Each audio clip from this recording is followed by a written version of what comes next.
ഇതാ ഇങ്ങനെ ഒരു ഐറ്റം ഉണ്ടാക്കാൻ വേണ്ടി ഞാൻ ഒരുപാട് നാളായിട്ട് വിചാരിക്കുന്നു. സംഭവം വേറെ ഒന്നുമല്ല, നമ്മുടെ കലത്തപ്പം തന്നെ. അപ്പോൾ ഞാൻ അതിനൊരു 5 മണിക്കൂർ സമയം വെള്ളത്തിലിട്ടിട്ടുള്ള പച്ചരിയും കുറച്ച് ചോറും അല്പം നല്ല ജീരകം ഏലക്കായും ഉപ്പൊക്കെ ചേർത്തിട്ട് നന്നായിട്ടൊന്ന് അരച്ചെടുത്തിട്ടുള്ളതാണ്.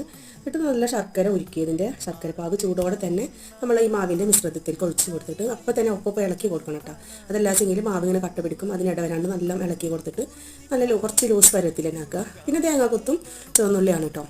അതിനിവിടെ കുക്കർ വെച്ച് കുക്കറിലേക്ക് കുറച്ച് വെളിച്ചെണ്ണ ഒഴിച്ച് കൊടുക്കുക. വെളിച്ചെണ്ണ ഓയിൽ നമുക്ക് എന്താ ആവശ്യമുള്ളത് ഒഴിച്ച് കൊടുക്കുക. കുറച്ച് വെളിച്ചെണ്ണ ഒഴിച്ച് കൊടുത്തിട്ടുണ്ട്.